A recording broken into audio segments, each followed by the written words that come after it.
자, 주택법의 세 번째 테마는 주택의 건설 부분입니다. 자, 주택의 건설 부분도 좀 내용이 많아서 두 개로 나눠서 강의가 올라갑니다. 자, 일단은 공부 순서는 이 사업계획 승인이란 제도를 배울 겁니다. 자, 주택을 건설할 때, 자, 한 번에 30개 이상 주택을 건설할 때는 이런 사업계획 승인을 받아야 되고, 이 사업계획 승인권자가 누군지 관청도 확인합니다. 자, 사업계획 승인을 받으면 착공신고하고 공사를 착수해야 됩니다. 5년 안에 공사를 착수해야 됩니다. 자, 그 다음에 이제 사업계획 승인을 신청하려면 대지 소유권이 100% 확보가 돼야 되는데, 자, 원칙은 그러한데 예외가 있습니다. 대지 소유권이 확보되지 않아도 사업계획 승인을 신청을 해서 주택사업에 착수할 수 있는 예외가 또 있습니다. 자, 그 다음에 이제 이 대지 소유권 확보와 관련해서 매도 청구라는 게 있습니다.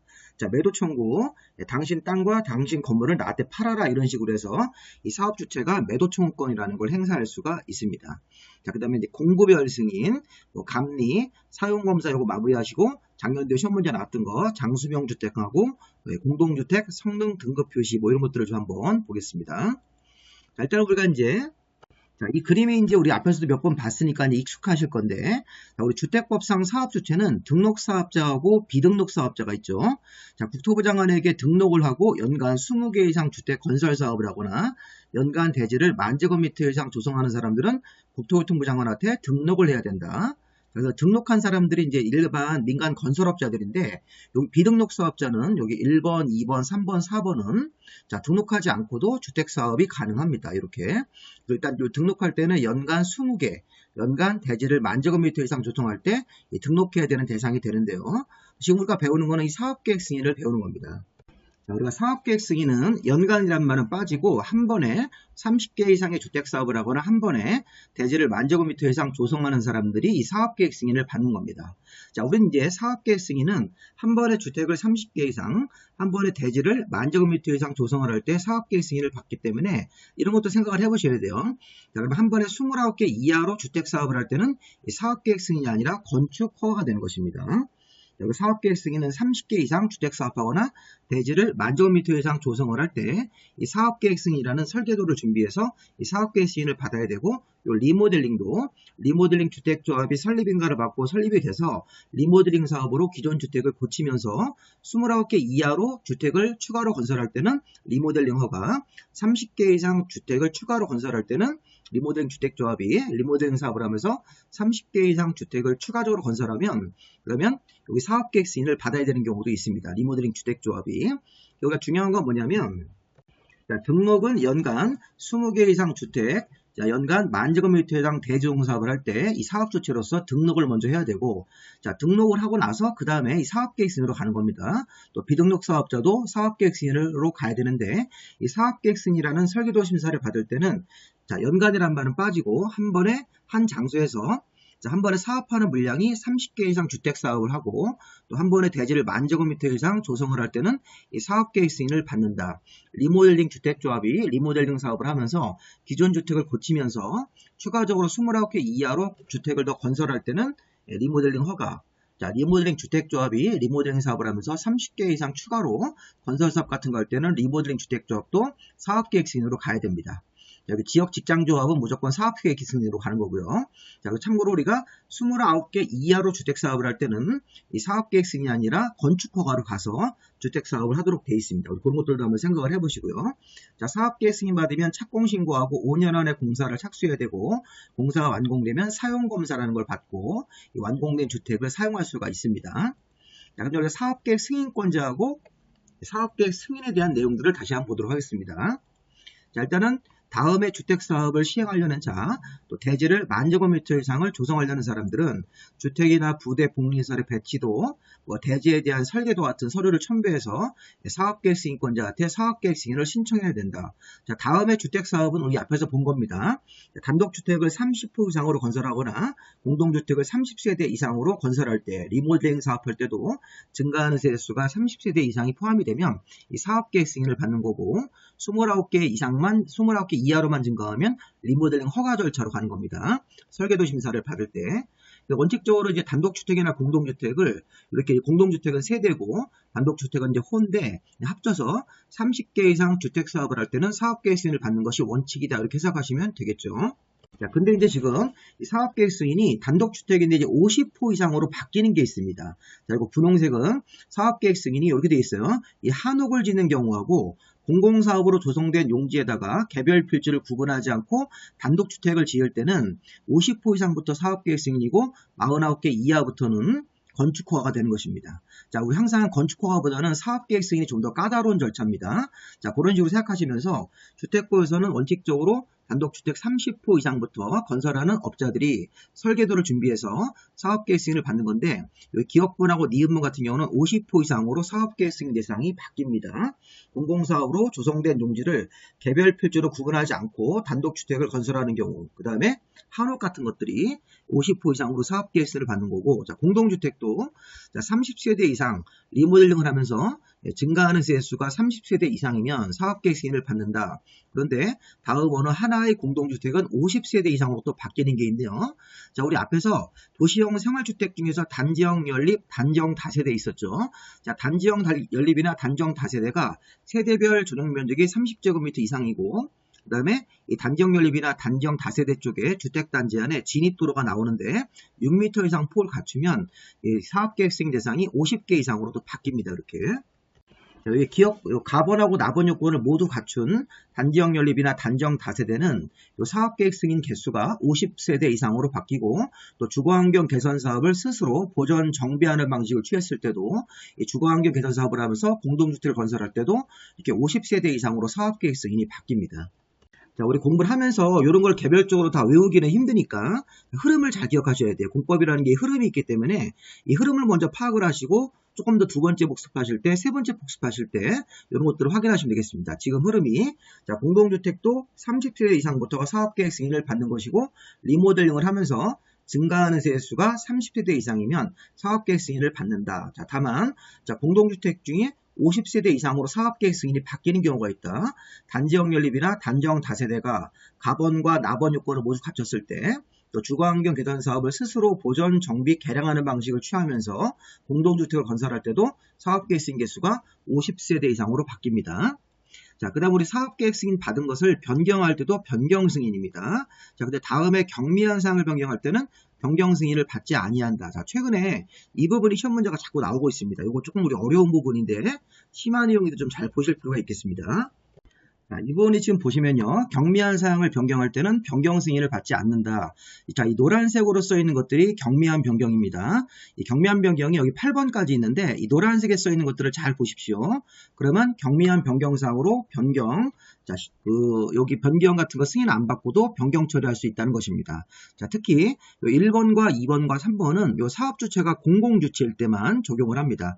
국가나 지자체, 토지공사, 지방공사 같은 공공주체가 총사업비를 20% 이내에서 증감을 할 때, 단 가로 안에 주택도시 기금이 증가하는 경우는 적용하지 않는다기 때문에 요 분홍색의 조건을 맞춰주라는 겁니다. 분홍색 조건을 맞춰서 만약에 기금이 증가하는 경우에는 경미한 변경으로 볼 수 없다는 것인데, 자, 중요한 거는 29회 때 시험 문제 어떻게 나왔냐면요. 자, 사업계획 승인을 받은 내용 중에서 공공주체가 총사업비를 20% 이내에서 증감을 할 때, 공공주체가 대지 면적을 20% 이내에서 증감 같은 거 할 때는 경미한 변경으로 처리하는데, 이거를 주택조합이라고 하면 안 됩니다. 29회 때 시험 문제입니다. 자, 주택조합은 공공주체가 아니라 이건 민간주체이기 때문에 민간주체가 총사업비 20% 이내에서 증감을 할 때는 이거는 경미한 변경이 아니므로 변경 승인을 받아야 된다고 해야 됩니다. 31회 때 시험 문제에서는 요거를 지방공사로 냈어요. 맞는 지문으로. 지방공사는 공공주체이기 때문에 대지 면적 20% 이내 변경 범위 안에서 20% 이내 범위 안에서 증감 같은 거 할 때는 경미한 변경으로 할 수가 있다는 것입니다. 자, 그리고 3번도 공공주체가 건물의 설계 같은 것들을 변경하지 않는 범위 안에서 건축물의 배치, 도로의 선형, 도로의 어떤 방향 같은 것들, 선형을 변경 같은 거 할 때도 경미한 변경이다. 그러니까 지금 보면 총사업비 20% 이내에서 증감, 자, 대지 면적이 20% 이내에서 증감, 자, 건축물의 배치라든가 주택단지 안에 도로의 선형, 도로의 어떤 가는 길 같은 거를 변경 같은 거 할 때는 경미한 변경으로 할 수 있는데 이 조건이 있다는 겁니다. 공공주체가 할 때만 이거를 경미한 변경으로 인정할 수가 있다는 것입니다. 자, 그 공공주체라는 거를 잘 보셔가지고 요 1, 2, 3번은 적용을 하셔야 됩니다. 자, 그 다음에 이제 4, 5, 6번은 공공주체가 아니더라도 자, 경미한 변경으로 인정을 할 수 있는데 자, 이렇게 한번 해볼게요.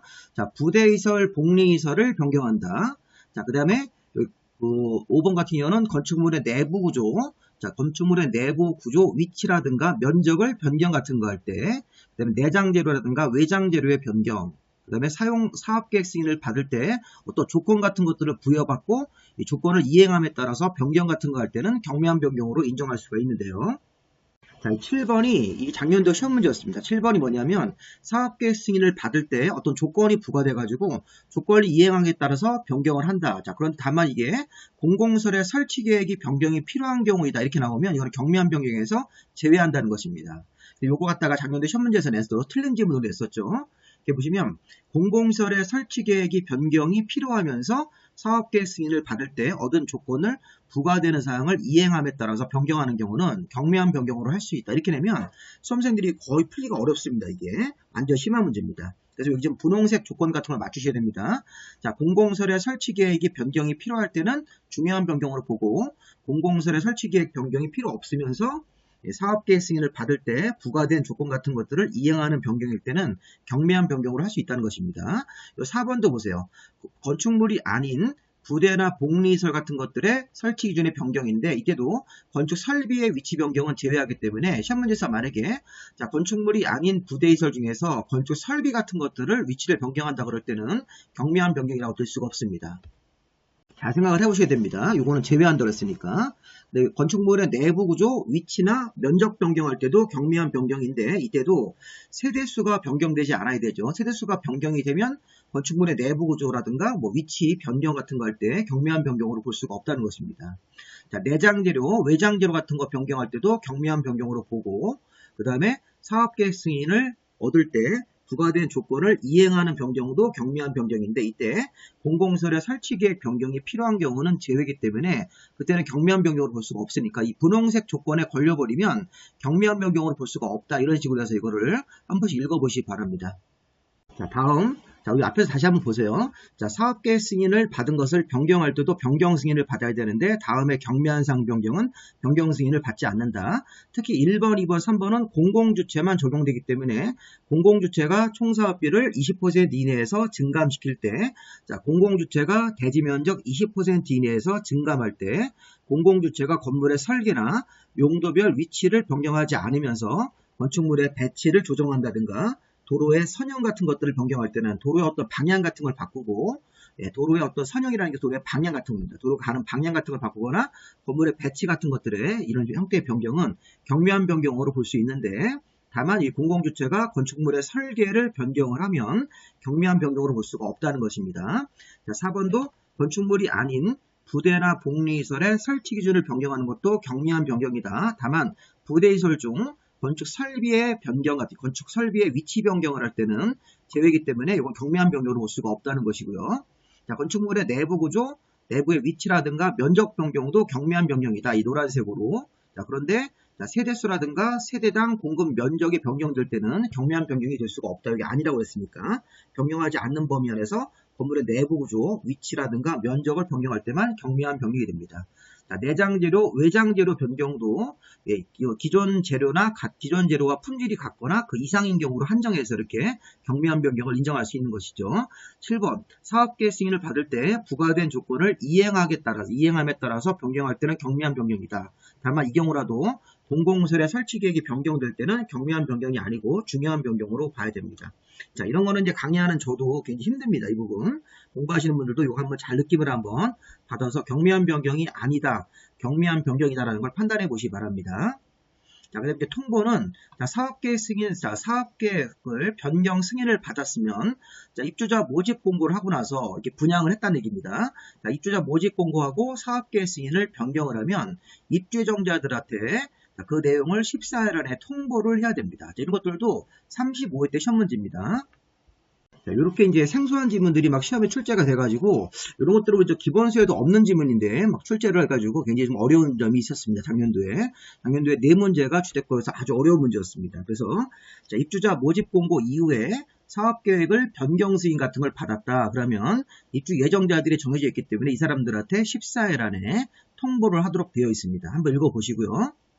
여기 사업계획 승인권자로 가야 되겠죠. 자, 사업계획 승인권자는 원칙적으로 시도의사나 대도시인데 예외적으로 국토부 장관이 사업계획 승인 내주는 경우가 4가지가 정해져 있습니다. 자, 우선 이제 사업계획 승인을 받을 때 주택을 짓는 대지 면적이 10만 제곱미터 이상하고 10만 제곱미터 미만으로 좀 나눠지는데요. 10만 제곱미터 이상 쪽에다가 좀 더 이렇게 포커스를 맞춥니다. 자, 사업계획 승인권자가 대지가 10만 제곱미터 이상으로 주택사업을 할 때는 자, 시도지사 또는 대도시가 사업계획 승인권자가 됩니다. 자, 우리 시도지사는 다 아시겠죠? 특별광역시장, 자치시장, 자치도지사, 도지사, 이게 시도지사입니다. 시도지사는 이렇게 5명을 우리 말하는 것이죠. 광역지방자치단체장인 시도지사. 그 다음에 인구 50만 이상의 대도시는 이 대도시가 도지사 역할을 대신하기 때문에 대도시의 시장도 사업계획 승인권자가 될 수가 있습니다.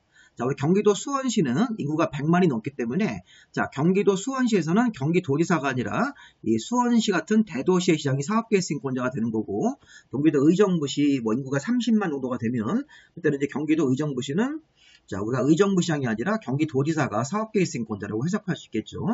자, 사업계획 승인은 대지가 10만 제곱미터 이상이면 시도지사 또는 대도시가 사업계획 승인권자인데, 다만 대지 면적이 10만 미만이면 이 도지사가 없어지고 시장군수로 바뀝니다. 그래서 대지가 10만 제곱미터 미만에서 사업계획 승인을 신청할 때는 특별광역자치시와 자치도 시장군수로 사업계획 승인권자가 바뀝니다. 자, 원칙적으로 사업계획 승인은 대지가 10만 이상이라는 걸 전제로 해서 요 시도지사 요 5명에다가 대도시의 시장이 사업계획 승인권자가 되는데요. 자, 다만 국토부 장관한테 사업계획 승인을 받아야 되는 경우가 있습니다. 예외적으로. 시험 문제 나왔고요.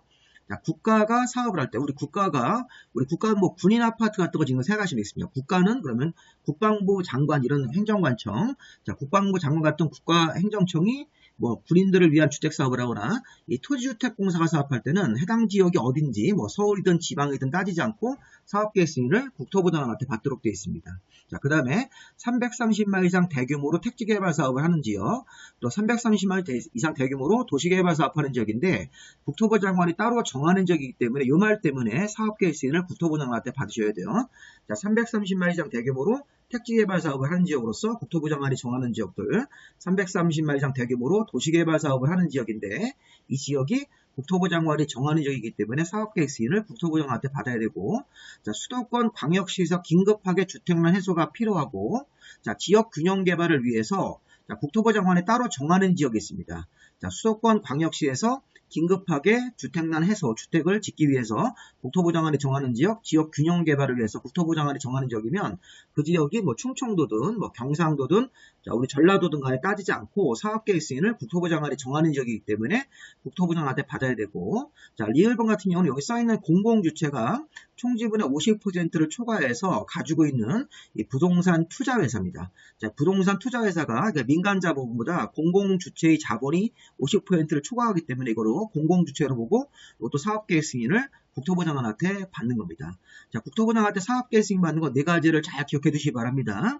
자, 이거를 이제 헷갈리면 안 되는 게 사업계획 승인 대상에서 제외되는 건물이 있어요. 그거하고 혼동하시면 안 됩니다. 자, 국가나 토지주택공사가 사업할 때 330만 이상 대규모로 도시개발 사업하거나 택지개발 사업하는데 국토부 장관이 정하는 지역, 수도권 광역시에서 긴급하게 또는 지역 균형 개발 같은 거를 위해서 국토부 장관이 따로 정하는 지역들, 그 다음에 공공주체가 총지분의 50%를 넘게 가지고 있는 부동산 투자회사는 사업계획 승인을 시도지사나 대도시한테 받지 않고 예외적으로 국토부 장관한테 받아야 됩니다. 자, 미리 볼 건데요. 조금 이따 보면 이 사업계획 승인에서 제외되는 건물이 있는데, 자, 이게 뭐냐면 자, 유통상업을 제외한 상업지역이나 준주거지역에서 300세대 미만의 주택과 주택 외의설을 동일한 건물로 건축하는 경우가 이게 바로 뭐냐면 주택수가 300개 미만으로 짓는 주상복합입니다. 이거 주상복합이라는 걸 연상하셔야 돼요. 300세대 미만의 주택과 주택 외의설이 상가니까 이런 것들을 동일한 건물 안에서 함께 짓는 게 주상복합입니다. 상업지역이나 준주거지역 내에서 짓는 주상복합은 300개 미만으로 주택수가 생기기 때문에 뭐 주택수가 뭐 250개, 200개 이렇게 해서 30개 이상이 되더라도 주상복합으로 질 때는 사업계획 승인이 아니라 건축허가 대상입니다. 대상입니다. 요거를 시험 문제에서 바꿉니다. 요거를 국토부 장한테 사업계획 승인 반대 대상으로 바꾸시면 안 됩니다.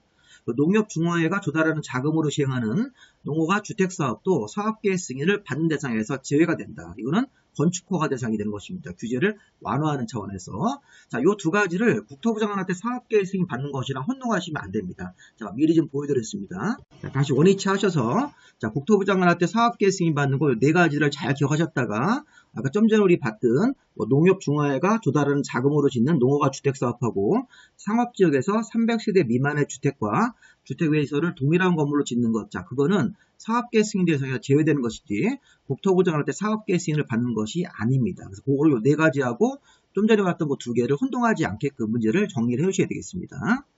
자, 그 다음에 우리가 이제 표준 설계 도서 작성을 해가지고 사업계획 승인을 신청할 수 있다. 자, 우리가 이 표본 설계 도서라는 게 미리 만들어둔 설계도이기 때문에, 자, 토지공사나 지방공사나 등록사업자가, 자, 동일한 규모의 주택을 대량으로 지을 때는 국토부 장관한테 따로 설계도를 그리지 말고 표본 설계 도서를 작성을 해서 국토부에서 만든 이런 표본 설계 도서를 작성을 해가지고 요거대로 간단하게 사업계획 승인을 받는 경우도 있다는 것입니다. 자, 이것도 시험 문제 한번 출제가 됐습니다. 자, 토지주택공사, 지방공사 같은 국가 공기업하고, 자, 민간 건설업자인 등록사업자는 동일한 규모의 주택을 뭐 24평짜리 아파트로 대규모로 건설한다 그럴 때는, 자, 따로 이렇게 이 사업주체가 설계도를 그리지 말고 국토부 장관한테 국토부 장관이 미리 만들어 놓은 이 표본 설계 도서에 따라서 사업계획 승인 같은 것들을 받을 수 있다는 것입니다. 이런 것들에다가 설계도 같은 것들을 작성 제출을 해가지고, 자, 통합심의가 있는데, 자, 통합심의는 임의적 통합심의가 있고, 그 다음에 의무적, 필수적 통합심의가 있습니다, 이게. 자, 일단 통합심의가 뭔가요? 자, 사업계획 승인권자가 사업계획 승인을 할 때, 여기 건축법상 건축심의, 국토기획법상 도시관리계획이나 개발행위 허가에 관한 심의, 또 이렇게 광역교통대책이라든가 교통평가, 경관심의 이런 것들을 따로따로 하면 시간이 많이 걸리기 때문에 사업계획 승인권자는, 자, 필요하면 다음의 사항을 통합해서 심의할 수도 있다, 이렇게. 그래서 사업계획 승인을 별도로 하고, 건축법상 건축심의, 국토기획법상 도시관리계획에 맞는지 심의하고, 자, 교통평가에 관한 심의, 자, 경관에 관한 심의를 그동안은 따로따로 이렇게 합니다. 그러면 시간이 많이 걸립니다, 이게. 그렇기 때문에 우리가 사업계획 승인권자가 신속하게 사업계획 승인을 내주기 위해서 다음 이런 네 가지 사항을, 자, 통합해서 심의할 수 있다. 자, 그래서 이런 것도 있어요. 자, 이번엔 사업계획 승인권자는 사업계획 승인을 신청하고 받으려는 자가 통합심의를 신청했을 때는 통합심의를 의무적으로 또 해야 됩니다, 이게. 아까는 그냥 통합심의 신청이 없었을 때는 사업계획 승인권자가 다음 네 가지 항목에 대해서 통합심의를 할 수 있다는데, 자, 이번에는 사업계획 승인을 받으려는 자가 통합심의를 신청을 따로 하면 통합심의를 할 수 있다가 아니라 하여야 한다, 의무로 처리해야 됩니다.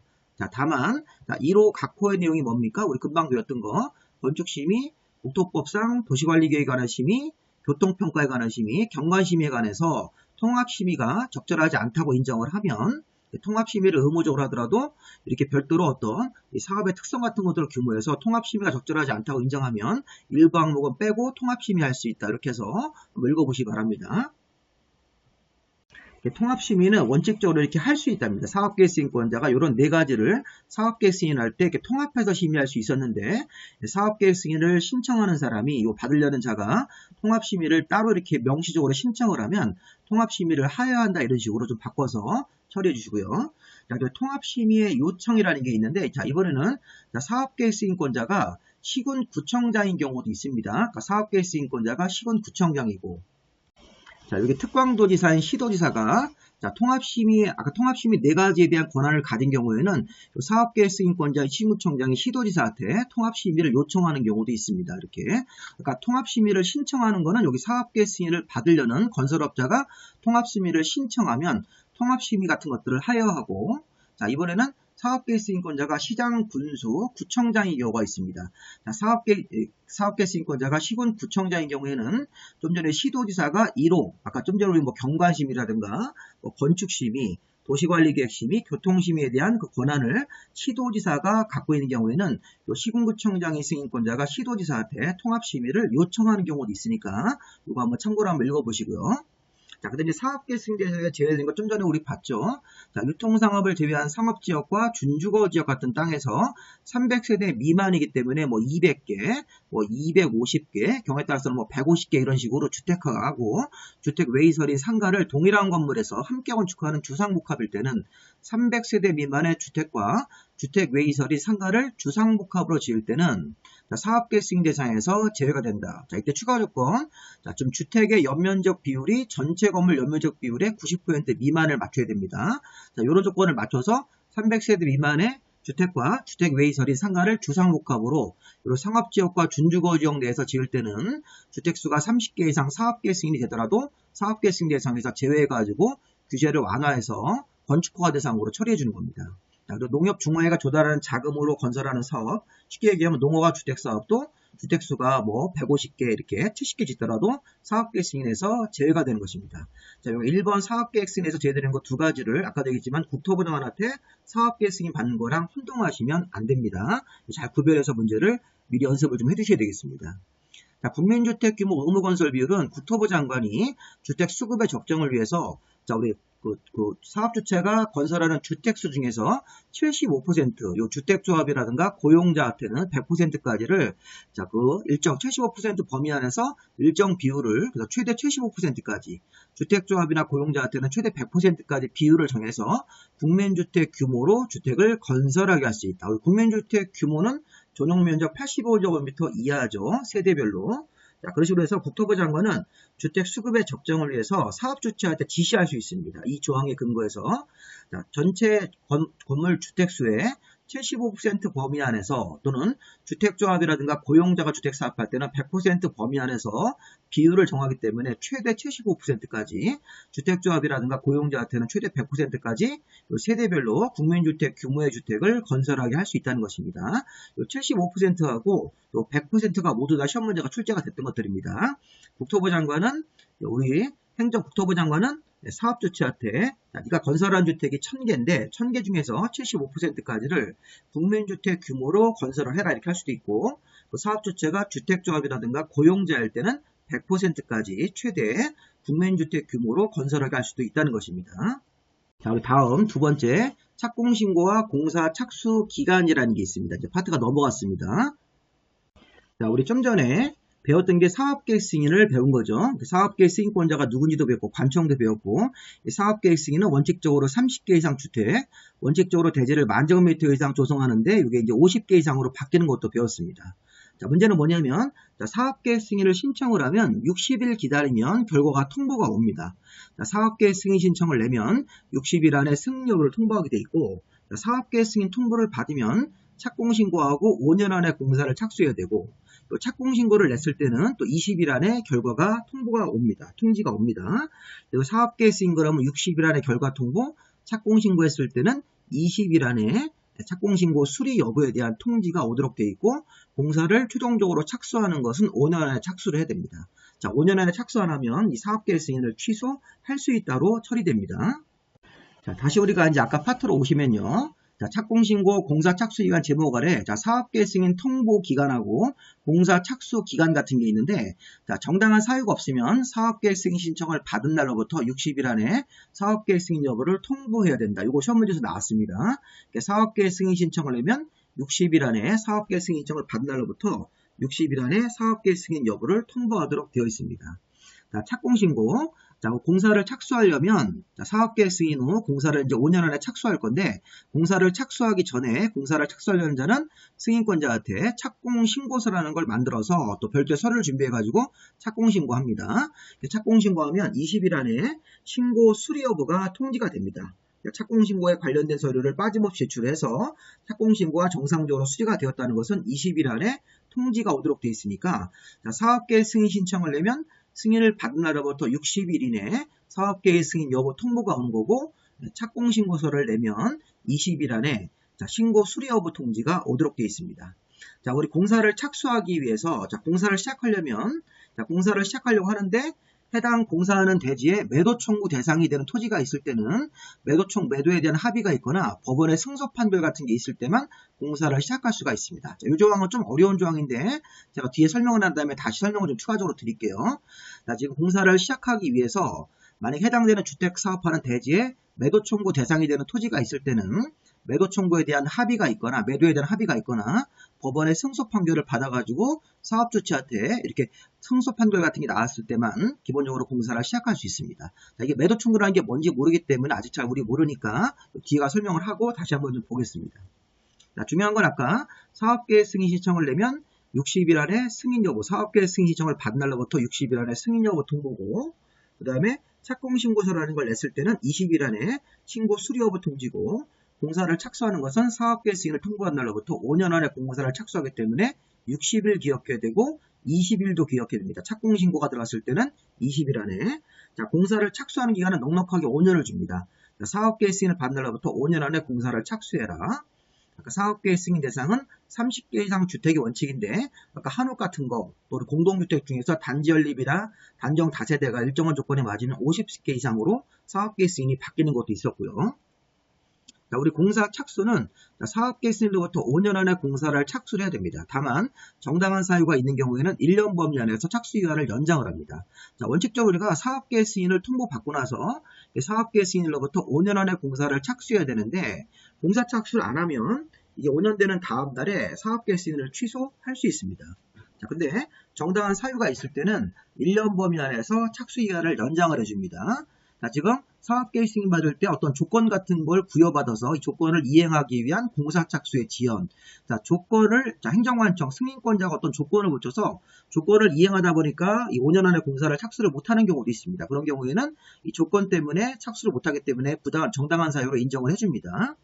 자, 매장 문화유산이 이게 문화재입니다. 문화재 같은 것들에 대한 발굴을 하기 위해서 허가 같은 걸 받아가지고 문화재 발굴 작업을 하고 있기 때문에 공사를 못합니다. 이런 경우는 1년 범위 안에서 연장 가능하고, 자, 소송을 하고 있는 소송. 자, 소유권 분쟁이 생겼고 이거 소송 같은 거 하고 있을 때도 소송이 끝날 때까지 기다려야 되기 때문에 공사 착수를 못하고 기다립니다. 이런 것들도 연장할 수 있고, 자, 기반시설의 설치가 지연되거나 그 밖에 불가항력적인 사유 같은 게 우리 뭐 IMF라든가 이런 거 또는 코로나 사태 이런 게 생겨가지고 불가항력적인 사유로 인정이 되면 자, 이거를 공사 착수 기간을 1년 범위 안에서 연장을 할 수 있습니다.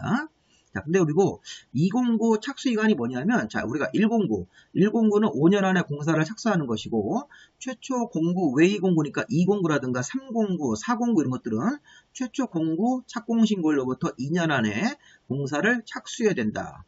자, 최초 공고는 5년 안에 공사 착수합니다. 사업계획 승인 받고 나서 5년 안에 착수하는 거고 최초 공고 외의 공고는 최초 공고 착공신고일로부터 2년 안에 공사를 착수하도록 되어 있습니다.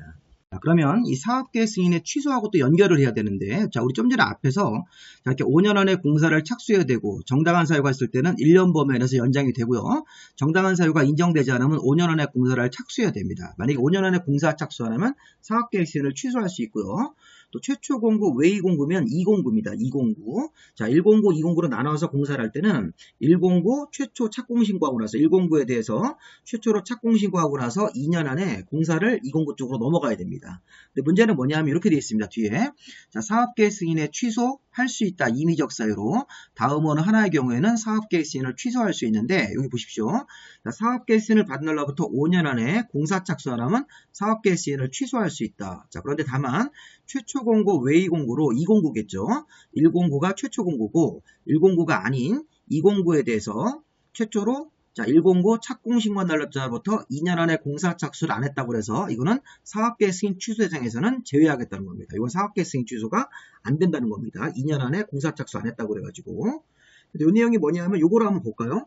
자, 우리 좀 전에 사업계획 승인을 통보받고 5년 안에 공사를 착수하는 것입니다. 기본적으로. 그러면 자, 요거는 이제 공구 구분 없이 자, 좀 이따 이제 우리 배울 건데 자, 공구로 나누려면 우리 예전에 앞에서 한번 배웠죠. 109 300세대, 209 300세대 나눠서 공사를 이렇게 시간의 차이를 두고 착공할 수 있습니다. 만약에 사업계획 승인 받은 개수가 500개 그러면 공사를 그냥 한 번에 들어가야 됩니다. 공구로 나눌 수가 없으니까 300세대 이상씩으로 쪼갤 수가 없기 때문에 500세대일 때는 자, 그러면 우리가 보시면 사업계획 승인을 통보받고 5년 안에 공사 착수하기 때문에 자, 5년 정도 기간까지는 여유가 있으니까 5년 거의 끝날 때쯤 착공 신고하고 공사를 착수하면 된다는 것입니다. 문제는 뭐냐면 자, 사업계획 승인을 이렇게 신청을 하고 사업계획 승인을 신청해서 사업계획 승인 통보받으면 5년까지 착공 신고하고 공사를 착수해야 되는데 착수를 못하면 사업계획 승인을 취소할 수 있다는 것입니다. 5년 요 다음 날부터. 근데 문제는 뭐냐면 이게 공구로 구분해서 만약에 사업계획 승인 받은 개수가 600세대, 600개 이상이면 109부터 먼저 600개 중에서 300개를 구분해가지고 먼저 착공신고를 하는 겁니다. 그래서 사업계획 승인을 받고 쭉 시간을 이렇게 보내다가 5년 거의 끝날 때쯤에 착공신고하고 공사를 착수하면 되는 겁니다. 자, 그러면 자 이렇게 5년 안에 109 착공신고하고 착수가 됐어요. 그러면 109 착공신고하고 나서 2년 안에 또 209도 착수를 해야 되는데 209는 2년 안에 착수 안 했다고 해서 사업계획 승인을 취소하는 규정이 없다는 것입니다. 109에 대해서만 5년 안에 공사 착수 안 하면 사업계획 승인을 취소할 수 있는 규정이 적용이 된다는 것입니다. 자, 이걸 잘 구분하셔야 됩니다. 보시면 다음 경우 사업계획 승인을 취소할 수 있는데 자 5년짜리 안에 공사 착수 안 하면 사업계획 승인을 취소할 수 있고 여기 209 자 최초 공고 왜 209니까 209부터는 최초 공고 착공신고 날짜로부터 2년 안에 공사를 착수해야 되는데 공사 착수를 2년 안에 안 했다고 해서 사업계획 승인 취소 대상에서는 제외하기 때문에 취소가 되지 않는다는 것입니다.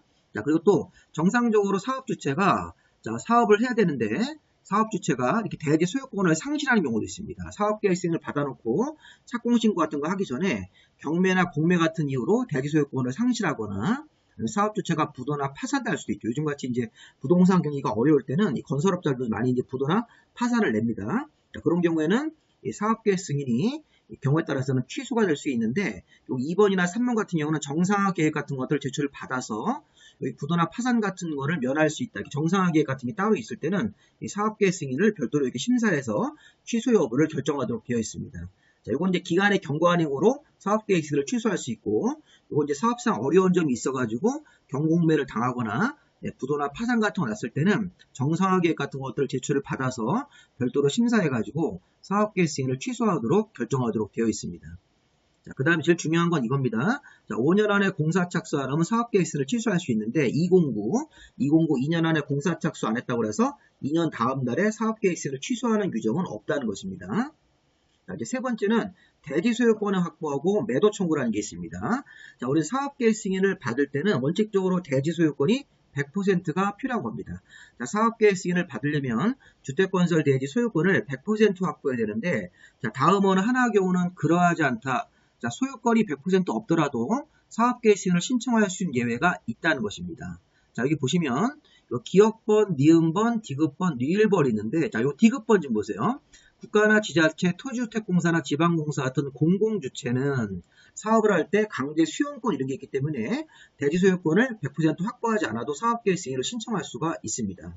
자, 그 다음에 니은번 같은 경우는 대지 소유권을 확보하지 못했지만 대지에 대한 사용 권원, 지상권이라든가 뭐 임차권 같은 그런 사용권원 같은 게 있을 때도 사업계획 승인을 신청할 수가 있습니다. 일단은 소유권을 확보하지 못했지만 대지의 사용 권원, 지상권 이런 거, 임차권 같은 권원이 있을 때도 그런 권한에 기해서 사업계획 승인을 신청할 수 있는 걸 예외로 인정해 주는 겁니다.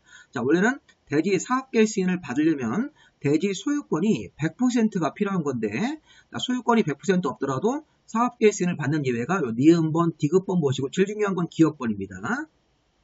자, 기업번은 지구단위 계획의 결정이 필요한 사업이다. 여기가 이제 지구단위 주택건설 사업을 할 때 지구단위 계획 같은 것들을 결정하는 지역인데, 자, 이게 지구단위 계획이 결정되는 지역들은 행정관청이 특별히 관리하는 지역입니다. 그러면 지구단위 계획 같은 것들을 행정청이 만들어서 특별히 결정, 관리하는 지역인데, 해당 대지 면적의 80% 이상만 사용 권한이 있더라도, 자, 확보 못한 대지 20%에 대해서는 매도 청구 대상이 된다는 게 확인이 되면 80% 이상의 사용 권한만 가지고도 나머지 토지는 사업계획 승인을 받은 이후에 이런 매도 청구라는 걸 통해서 확보할 수 있으므로 사업계획 승인을 신청할 수 있다는 것입니다. 자, 지구단위 계획 결정이 필요한 지역이다. 행정청이 특별히 관리하는 것이고, 자, 대지에 대해서 소유권 80%가 아니라 사용 권한으로, 대지에 대한 사용 권한으로 80% 정도만 있어도 확보 못한 대지 20%에 대해서는 매도 청구라는 걸 할 수 있기 때문에 이 매도 청구 대상이 된다는 게 확인이 되면 사업계획 승인을 신청할 수가 있습니다.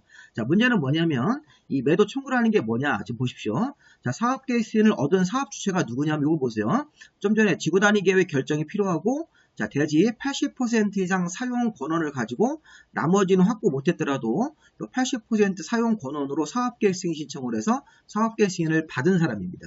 자, 그러면 여기 보십시오. 사업계획 승인을 얻은 사업 주체가 80% 이상 사용 권한만 가지고도 사업계획 시인을 얻은 사업주체가 되면 다음 각호에 따라서 확보하지 못한 대지나 건물에 대한 것을 시가로 매도를 청구할 수 있습니다. 80% 이상만 확보하고 사업계획 시인을 받은 사업주체가 다음 각호에 따라서 권원을 확보하지 못한 대지 20%에 대한 대지하고 해당 대지에 있는 건물에 대해서 시가로 매도 청구할 수 있다. 여기 보십시오. 95% 이상을 확보한 사람, 80% 이상 95% 미만을 확보한 사람이라는 것을 구분해야 됩니다. 여기 좀 전에 앞에서 요거 지구 단위 계획 결정이 필요한 지일 때는 대지 80% 이상만 사용 권한이 있어도 확보하지 못한 대지가 있더라도 매도 청구할 거기 때문에 사업계획 시인을 신청해서 사업계획 시인을 받을 수 있는 그 사람입니다. 그러면 80% 이상이면 80% 이상 95% 미만까지 한번 잘라주고 95% 이상으로 확보한 사람을 나눠서 이 매도 청구라는 걸 진행할 겁니다. 여기 다시 와보세요. 좀 전에 우리가 매도 청구라는 게 있었죠? 사업계획 시인을 얻은 사업주체가 다음 각호에 따라서 확보 못한 대지나 건물에 대해서 시가로 매도 청구할 수 있다. 만약에 95% 이상을 확보한 사람이면 확보 못한 대지가 5%가 남습니다. 5% 대지에 대해서 모든 소유자한테 모두 매도 청구할 수 있고 이 매도 청구에 불응하면 이제 소송으로 가서 판결문을 받아서 강제로 빼줄 수가 있는 것입니다. 그 다음에 대지 면적 80% 이상 95% 미만 확보다. 예를 들어서 90%만 확보되든가 그 사업계획 시행 받을 때 대지 사용 권한을 90% 아니 85% 이렇게만 확보했을 때는 80% 이상 95% 미만으로 확보한 사람, 예를 들어서 90%만 확보한 사람이면 사용 권한 확보 못한 대지가 10%가 남기 때문에 10%가 남았을 때는 거기 확보 못한 대지 모든 소유자에 대해서 매도 청구하는 게 아니라 지구 단위 계획 구역 결정 고시로부터 10년 전에 대지의 소유권을 취득해서 계속 보유하고 있는 사람들을 제외하고 나머지 사람에 대해서만 매도 청구하고 매도 청구에 불응하면 소송으로 가가지고 판결문을 받아서 강제로 토지 소유권을 빼줄 수 있습니다. 문제는 뭐냐면 여기서 95% 이상을 확보한 사람은 확보 못한 대지 5%가 남기 때문에 5% 미만 토지 소유자에서 모두에게 매도 청구를 하는 걸 해가지고 다 강제로 이 재판을 통해서 승소하면 강제로 그 재판의 결과에 따라서 소유권을 확보할 수 있고 80% 이상 95% 미만, 예를 들어서 80%만 확보하고 사업계획 시행받으면 확보 못한 대지가 20%가 남고 90%만 확보하고 사업계획 시행을 받으면 확보 못한 대지가 10%가 남습니다. 그렇게 남으면 그때는 10년 전부터 대지의 소유권을 계속 가지고 있는 사람들은 제외하고 나머지 사람에 대해서만 이런 매도 청구권이라는 걸 행사하기 때문에 10년 이상 땅을 가진 사람은 이 사람들이 원하는 금액을 다 지급하고 매매로 사야 된다는 것입니다. 사업주체가. 그래서 실무감은 거의 여기 기업본으로 사업을 합니다. 우리가 이제 10년 이상 땅 가진 사람들이 남으면 이 매도 청구를 못하고 굉장히 이제 토지 매수 가격이 증가하기 때문에 사업주체가 땅을 확보하기 위해서는 95% 이상의 사용 권한을 확보한 다음에 사업계획 시행을 받고 나서 확보 못한 5% 미만에 대해서는 이렇게 강제로 다 이렇게 매도 청구라는 걸 하고 소송 같은 걸 가서 이 소송의 판결문을 받아가지고 강제로 토지의 소유권을 취득할 수 있는 그런 절차로 갑니다. 근데 시험 볼 때는 95% 이상도 봐야 되고 80% 이상 95% 미만 확보한 사람이 어떤 식으로 매도 청구할 수 있는지를 잘 보는 겁니다. 우리 매도 청구라는 거는 항상 이 사업계획 승인권자가 사업계획 승인을 내주고 나서 매도 청구라는 걸 진행을 합니다. 그래서 이런 것들이 왜 나오는 거냐면 이 사업을 하려면 원래는 100% 소유권이 있어야 되는 게 원칙이에요. 원래 좀 전에 봤던 거, 이 사업계획 승인을 받으려면 대지 소유권이 100%가 있어야 되는데 사업 주체에게. 근데 이게 그런 경우가 실무적으로 어렵기 때문에, 왜냐하면 땅 교인들이 잘 안 팝니다. 이거는 이제 강제 수용권이 있는 게 아니고 우리 주택법에서 뭐 주택조합이라든가 등록사업자 같은 민간 주체는 이 땅을 확보하기가 어렵기 때문에 이런 예외 규정을 둔 겁니다. 보시면 지구 단위 계획 결정에 필요한 그런 사업일 때는 대지 80% 이상만 확보하고 확보 못한 대지는 매도 청구 대상으로 인정을 해서 사업계획 시행을 신청할 수 있고, 소유권이 없더라도 대지 사용권을 확보한 사람, 국가나 지자체나 토지공사나 지방공사는 공공주체이기 때문에 소유권이 100% 없더라도 사업계획 시행을 신청할 수 있는데, 중요한 건 이 기업번을 가지고 말을 이어갑니다. 이 기업번 같은 경우는 80% 이상을 확보하고 나머지 확보 못한 대지는 매도 청구를 할 건데, 매도 청구할 때 이걸 95% 이상 확보한 사람하고 80% 이상 95% 미만으로 대지를 확보한 사람들을 나눠서 확보 못한 대지에 대해서 매도 청구라는 걸 진행을 합니다. 자, 매도 청구할 때는 3개월 이상 충분하게 협의해야 되고, 매도 청구에 대해서 주택법이 없는 내용에 대해서는 이 집합건물법을 준용을 해서 매도 청구 절차를 진행하도록 되어 있습니다. 3개월 정도 이상 먼저 협의를 해야 됩니다. 또 시험 문제 한번 나왔습니다. 자, 그 다음에 이제 매도 청구 하나 더 있는데, 자, 리모델링 사업할 때도 매도 청구가 하나 더 있네요. 자, 리모델링 주택조합은 리모델링 허가를 신청하기 위한 동의를 확보한 다음에 리모델링 주택조합이 리모델링 조합 설립에 대한 그 결의에 찬성하지 아니한 사람에 대해서 매도 청구를 하는 걸 할 수 있다. 자, 이게 조금 어려운 조항인데요. 자, 그림을 보십시오. 자, 리모델링 절차가 쭉 써 있습니다. 자, 문제는 뭐냐면 리모델링 주택조합이 사업을 하는 게 대표적인데, 자, 리모델링 주택조합의 설립인가를 받을 때는 옆에 보시면 각동별 과반수 전체 3분의 2 이상의 동의를 얻어야 됩니다. 그러면 리모델링 주택조합의 설립인가에 대한 결의에 반대하는 사람이 있을 수 있죠. 각동별 과반이고 전체 3분의 2이기 때문에 전체 67% 이렇게 해석하면 되겠습니다.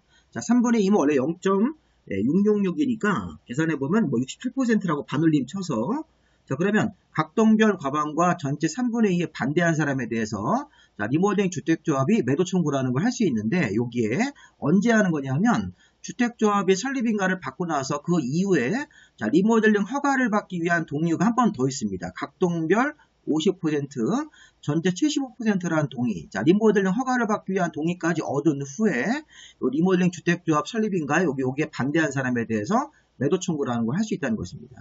자, 우리는 여기서 기억할 게 뭐냐면 리모델링 사업을 할 때는 조합의 설립인가라는 걸 먼저 받고 리모델링 허가라든가 리모델링 사업계획 승인으로 가야 되겠죠. 근데 문제는 뭐냐면 리모델링 주택조합의 설립인가를 받을 때는 각동별 과반 전체 3분의 2고 리모델링 허가까지 받으려면 허가라든가 요 승인을 받으려면 각동별 50% 이상 전체가 75%입니다. 자, 위에랑 전체 동의가 다르죠. 그러니까 리모델링 주택조합의 설립인가 받을 때는 각동별 과반 전체 3분의 2고 리모델링 허가나 이런 승인 같은 거 받을 때는 각동별 50% 이상 전체 75%라는 동의를 얻어야 됩니다. 두 개 동의를 다 얻어야 되는데, 근데 리모델링 주택조합이 여기에 각동별 과반과 전체 3분의 2에 반대하는 사람에 대해서는 매도 청구를 하는 걸 행사하는데, 자, 매도 청구 언제 행사하는 거냐면 조합 설립 이후에 직후에 하는 게 아니라 리모델링 주택조합의 설립인가를 받은 후 리모델링 허가에 관한 동의 요건까지 얻은 후에 리모델링 조합 설립인가에 반대한 사람에 대해서 매도 청구를 하는 걸 할 수 있다는 것입니다. 결론적으로 리모델링 주택조합의 설립인가를 받고 나서 리모델링 허가를 받기 위한 요 분홍색 동의 요건까지 맞추면 리모델링 주택조합이 여기 요 각동별 과반과 전체 3분의 2에 반대한 사람에 대해서 매도 청구권을 행사할 수 있다는 것입니다. 다시 앞에 업무를 보세요. 자, 리모델링 주택조합은 리모델링 허가 신청을 하기 위한 동의 요건이 각동별 50% 이상 전체 75%까지 확보하고 나면 리모델링 주택조합의 설립인가를 받을 때 그 결의 각동별 과반과 전체 3분의 2에 반대한 사람에 대해서 여기 분홍색 동의까지 얻은 후에 여기 파란색 동의에 반대한 사람에 대해서 매도를 청구할 수 있습니다. 이때도 리모델링에 대한 매도 청구도 집합건물법을 준용을 해서 매도 청구 절차를 진행합니다. 자, 우리 지금 매도 청구 2개 배웠습니다. 자, 매도 청구라고 하는 것은 시가로 우리에게 팔아라, 안 팔면 소송으로 가겠다. 소송을 해서 우리가 판결문으로 리모델링 조합이라든가 주택법상 사업주체가 승소하면 그 토지를 판결문에 기해서 강제로 취득할 수 있는 것입니다. 이런 식으로 해서 매도 청구라는 것이 2가지가 있어요. 자, 하나는 아까 대지를 95% 이상 확보한 사람이 확보 못한 대지에 대해서 모든 소유자한테 청구하는 것도 있었고 80% 이상 95% 미만 확보한 경우에는 확보 못한 대지에 대해서 10년 전부터 땅을 가지고 있는 사람들은 제외하고 나머지 사람에 대한 매도 청구하는 것은 사업계획 승인을 받은 사업주체가 사업계획 승인 받고 나서 하는 매도 청구죠. 확보 못한 대지에 대해서. 자, 이번에는 리모델링 할 때도 리모델링 주택조합의 설립인가를 받을 때 여기 얻어야 되는 동의 요건에 반대한 사람이 있으면 리모델링 허가에 관한 동의 요건까지 얻은 후에 그 이후에 리모델링 허가를 받기 위한 동의까지 얻은 후 설립인가에 반대한 사람에 대해서 매도 청구를 하는 걸 진행할 수 있다는 것입니다.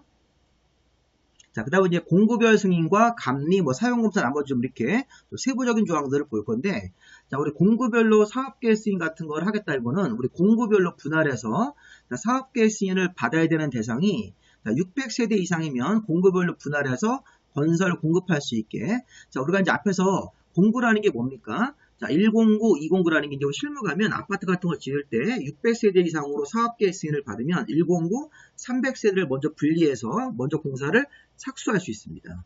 그러니까 사업계획 승인을 한 번에 600개, 700개 이런 식으로 받으면 한 번에 이제 109당 300세대 이상을 포함시킬 수 있기 때문에 사업계획 승인을 이렇게 공부별로 구분해서 자, 공급할 수 있는 그런 사업계획 승인의 물량이 600세대 이상이 되는 것이죠. 그래서 이게 공구별로 분할을 해서 주택을 건설 공급을 하려면 109 300세대, 209 300세대 이렇게 적어도 돼야 되기 때문에 사업계획 승인을 받는 개수가 600세대 이상으로 사업계획 승인을 신청해야 되는 것입니다. 자, 기부 체납 금지는 사업계획 승인권자가 사업계획 승인을 할 때 제출하는 사업계획에 주택 건설 대지사업과 직접 관련이 없는 과도한 기반시설의 기부 체납을 요구해서는 안 됩니다. 과거에는 우리가 이 사업계획 승인권자가 사업계획 승인 내주면서 주택 건설에 관한 사업계획 승인 내주면서 과도하게 어떤 토지 같은 것들을 기반시설 설치 같은 목적으로 기부해라 이런 식으로 과거에는 요구를 했었는데 지금 명시적으로 이렇게 과도하게 기반시설의 기부 체납 같은 것들을 요구해서는 안 되게 이렇게 돼 있습니다. 자, 주택 건설 기준. 자, 주택부에서 사업계획 승인을 내주고 주택 건설할 때 건설업자가 지켜야 되는 주택 건설 기준은 주택 건설 기준. 자, 우리 보통 우리 국토계획법에서 기준자 나오면 국토교통부 장관이 정한다 이런 식으로 행정규칙으로 정했는데 지침 같은 거로 자, 주택 건설 기준은 중요한 기준이기 때문에 요거는 대통령령으로 정합니다. 법령 형식인 대통령령 시행령으로 정하도록 되어 있으니까 이거 따로 좀 보십시오. 자, 우리 공법의 대부분의 기준 등은 국토교통부 장관이 정하는 행정지침으로 정하는데 이 주택건설 기준은 굉장히 중요한 기준이기 때문에 대통령령, 법령 형식으로 정하도록 되어 있습니다. 자, 간선시설의 설치 의무자, 사업주체가 100호 이상의 주택건설 사업을 하거나 16,500 이상의 대리사업 같은 거 할 때는 밑에 써있는 간선시설을 다음 각 호에 해당하는 자들이 각각 설치해야 됩니다. 이거를 사업주체가 설치한다고 그러시면 안 됩니다. 자, 보시면 도로라든가 상하수는 지방자치단체가 설치하는 거고, 자, 전기나 가스라든가 이런 거, 자, 전기, 통신, 가스 같은 것들은 전기나 통신, 가스를 공급하는 업자들이, 또 우체통 같은 기반시설 같은 경우는 국가가 설치하도록 되어 있으니까, 자, 시험 문제가 이렇게 나올 수 있습니다. 자, 100호 이상 주택 건설 사업을 하는 경우에는, 자, 도로나 상하수, 전기나 통신, 가스 같은 것들을 이런 것들을 사업 주체가 직접 설치한다 그러시면 안 됩니다. 이 간선시설 같은 것들을 설치하는 사람들이 별도로 따로따로 규정되어 있습니다. 사업 주체가 하는 게 아닙니다. 도로라든가 상하수는 지방자치단체가, 전기, 통신, 가스, 지역 난방은 이런 것들을 공급하는 사람들이, 우체통 같은 이런 시설 같은 거는 국가가 설치하도록 되어 있으니까 이렇게 100호 이상 주택 건설 사업하거나 16,500 이상의 대지사업 같은 거 할 때는 간선시설을 누가 설치할 거냐, 설치하는 사람들이 별도로 이렇게 정해져 있다는 것을 확인하시면 되겠습니다. 자, 감리. 자, 주택법상 감리는 사업계획 승인권자 같은 또는 시군구청장 같은 리모델링 허가권자인 승인권자나 허가권자가 감리자를 정하는 겁니다. 자, 그러니까 원칙적으로요, 건축법에서는 건축주가 스스로 이제 감리자를 정하는 게 원칙입니다. 우리 건축법을 찾아보시면 감리자를 건축주 이런 사람들이 스스로 정하는 건데 주택법에서는 감리자 지정을 사업계획 승인권자나 리모델링을 할 때 리모델링 허가권자인 시군구청장이 사업계획 승인을 내주거나 리모델링 허가를 하였을 때 다음 구분에 따라서 이 건설공사의 감리자를 정하도록 되어 있습니다. 다만 국가나 지자체나 토지공사나 지방공사, 또 건축법에 따라서 건설하는 도시형 생활주택 같은 경우는 감리자 지정 대상에서 제외가 됩니다. 참고로 보시고, 자, 감리자는요, 건축사라든가 건설 엔지니어링 사업자들이 이제 감리 전문회사라고 해석합니다. 자, 건축사 사무소 개설 신고를 한 사람, 건설 엔지니어링 사업자가 있는데, 자, 건축사 사무소 개설 신고는 이제 건축사고, 건설 엔지니어링 사업자는 감리 전문회사인데, 자, 이런 사람들 중에 한 명을 선택하는 것은 300세대 미만의 주택 건설 공사할 때, 자, 300세대 이상으로 주택 사업을 할 때는, 자, 건축사를 선택할 수는 없고, 건설 엔지니어링 사업자를 의무적으로 감리자로 정해야 됩니다. 그리고 좀 전에 감리자는 사업계획 승인권자나 리모델링 허가권자인 시군구청장이 감리자를 정하도록 되어 있다. 감리자 정할 때, 이렇게 300세대 미만의 소규모 주택 사업일 때는 건축사 또는 건설 엔지니어링 사업자 이런 사람들 중에 선택할 수 있고 300세대 이상으로 좀 규모가 큰 주택 사업일 때는 이 건축사 같은 사람들은 안 되고 건설 엔지니어링 사업자 같은 사람들로 감리자를 정하도록 되어 있습니다. 자, 감리 업무 제한. 자, 시험 문제에서 이거를 1년 정도 범위 안에서 감리 업무를 제한할 수 있다. 시험 문제 한번 나왔었죠. 자, 사업계획 승인권자는 감리자 지정과 관련된 서류를 거짓으로 제출하거나 감리자가 위반 사항이 있는데도 이걸 묵인한 겁니다. 그런 것들을 확인하면 감리자를 즉시 교체하고 그 다음에 감리자 업무를 1년 범위 안에서 감리 업무 지정을 제한할 수 있습니다. 이것도 6개월로 바꾸면 안 됩니다. 자, 감리자 업무 제한은 1년 정도 범위까지 할 수 있고 감리자를 교체하는 거. 왜냐하면 사업계획 승인권자가 감리자를 정하려고 서류를 내라고 했는데 자, 감리자 지정 관련 서류를 부정하게 만들거나 거짓으로 제출하거나 위반 사항을 알고도 위반 사항을 묵인한 겁니다. 자, 그럴 때는 감리자를 교체하고 그다음에 감리자 업무 지정을 1년 범위 안에서 제한할 수 있다. 자, 감리자는 위반 사항을 발견하면 지체 없이 시공자나 사업주체한테 위반 사항을 시정하라고 통지합니다. 그런 다음에 7일 안에 관청 사업계획 승인권자한테 와서 보고하도록 되어 있습니다. 그래서 감리자가 위반 사항을 발견하면 지체 없이 시공자한테 사업주체한테 위반 사항을 고치라고 통지하고 7일 이내에 사업계획 승인권자한테 그 내용을 보고하도록 되어 있습니다. 자, 감리비 지급 기준 승인. 자, 우리 법정된 단체가 이제 주택 사업자 단체. 이게 바로 이제 아파트 같은 건설하는 사업자 단체입니다. 자, 아파트 건설하는 사업자 단체라든가 요 감리자 단체라든가 대한건축사 협회 같은 단체나 협회는 감리자를 정하기 위해서 자, 주택건설공사 감리비 지급 기준을 정해서 단체라든가 협회가 감리비 지급 기준을 정해가지고 국토부 장관한테 승인을 별도로 받아야 됩니다. 자, 시험 문제는 안 나왔지만 감리비 지급 기준을 누가 만들어서 누구한테 승인을 받는 거냐 이렇게 한번 좀 읽어보시고요. 자, 사업주체가 공사 감리비를 사업주체는 공사 감리비 같은 것들을 감리자한테 바로 주지 않고 사업계획 승인권자한테 예치하도록 되어 있습니다. 그럼 사업계획 승인권자가 예치받은 감리비를 감리자한테 이렇게 지급하도록 되어 있습니다. 법정된 절차에 따라서. 다만 이제 감리자가 감리 업무를 소홀히 해서 시정명령을 받거나 감리자가 좀 이렇게 업무를 게을리하거나 소홀히 해서 시정명령을 받거나 또 받은 경우에는 시정명령 이행을 완료할 때까지 감리비 지급을 유예할 수 있다. 이렇게 해서 업무를 제대로 안 하면 감리비 지급 같은 것들을 시정명령 이행될 때까지 유예할 수 있다. 이렇게 한번 읽어보시면 되겠습니다.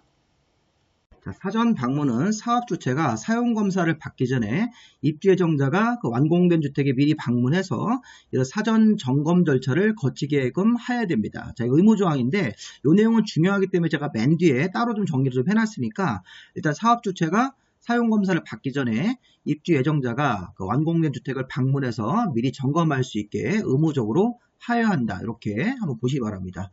자, 사전 방문은 제가 뒤에서 따로 좀 설명을 드리겠습니다. 여기 첫 문제가 또 나올 수 있는 거기 때문에 좀 내용이 많아서 맨 뒤에다 제가 하나 좀 추가적으로 강의를 만들어 놨습니다. 자, 이제 품질 점검단의 설치 운영. 자, 이건 시도지사의 업무입니다.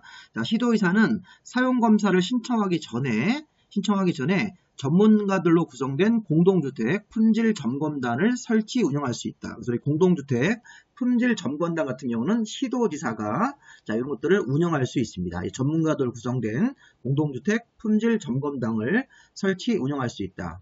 자, 바닥 충격음 검사. 작년도 또 여기서 시험 문제가 나왔는데, 자, 원래 이런 것들은 우리 34회까지는 거의 안 나오다가 작년도부터 이제 문제를 슬슬 내가지고 수험생들을 좀 골탕을 먹였습니다. 자, 문제로 바닥 충격음이라는 게 요즘에 이제 아파트 층간소음 때문에 많이 이제 분쟁이 생겨서 이런 걸 출제를 하신 것 같은데, 자, 먼저 국토부 장관이 바닥 충격음 차단 구조의 성능을 검사하기 위한 그 검사 기준 같은 것들을 마련을 해야 됩니다. 자, 바닥 충격음을 차단할 수 있는 그런 성능 검사 기준을 국토부 장관이 마련해야 되고요. 자, 국토교통부 장관은 또 추가적으로 이렇게 바닥 충격음 성능 등급의 인정기관, 자, 바닥 충격음이 얼마나 생기는지 그런 성능 같은 것들을 테스트할 수 있는 인정기관을 정할 수 있습니다. 바닥 충격음을 차단할 수 있는 구조, 성능 기준 같은 것들은 국토부 장관이 마련을 해야 된다. 의무 규정으로 하고 국토부 장관이 또 추가적으로 바닥 충격음 성능 등급을 확인할 수 있는 인정기관을 정할 수가 있습니다. 그럼 사업주체는 사용검사를 받기 전에 성능검사 기관으로부터 바닥 충격음 이런 성능검사를 받아서 그 결과를 사용검사권자한테 제출해야 됩니다. 자, 이렇게 법이 이렇게 생겼으니까 이런 것 때문에 이제 최근에는 완공된 아파트가 상대적으로 이전 아파트보다 이렇게 그 바닥 충격음 같은 경우가 이 성능 검사 같은 것들을 다 통과한 거기 때문에 상대적으로 덜하겠다. 완전히 없을 수는 없겠지만 최근에 완공된 아파트는 층간소음이 덜하다라는 느낌으로 보시면 되겠습니다. 이런 것들 다 성능 검사기관으로부터 받아가지고선 사용검사권자한테 제출해가지고 문제가 있으면 이제 사용검사가 안 나올 수도 있기 때문에요. 자, 특히 이 4번을 좀 잘 보십시오. 4번 보시면 콘크리트 바닥 두께를 250mm 이상으로 바닥 구조를 시공했을 때는 이 지구 단위 계획 같은 거로 건축물의 높이를 100분의 115니까 15% 이상 정도를 초과하지 않는 범위 안에서 조례가 정하는 기준으로 높이 같은 것들을 완화할 수 있습니다. 자, 우리 기존에는 콘크리트 바닥 두께가 뭐 150mm, 뭐 옛날 거, 또 200mm 이런 식으로 했을 때는 층간소음이 생기는데 이렇게 콘크리트 바닥 두께를 250mm 이상으로 두껍게 바닥 구조를 시공을 했을 때는 이 지구 단위 계획으로 건물의 높이 같은 것들을 최고 높이를 100분의 115이기 때문에 15%까지 높이 같은 것들을 완화 적용할 수가 있다는 것입니다. 자, 작년도 시험 문제가 요건데요.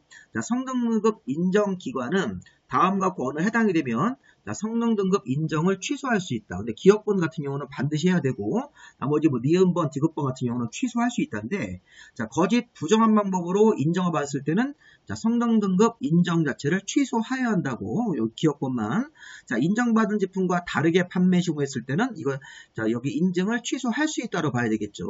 이거 니은번, 디귿번 같은 경우는 취소할 수 있다는데 작년도 35회를 뭐 이렇게 인정받은 내용과 다르게 물건 같은 걸 판매했을 때 취소를 하여야 한다 이런 식으로 틀리게 문제를 출제했습니다. 요거 우리가 한번 문제를 한번 보시고요.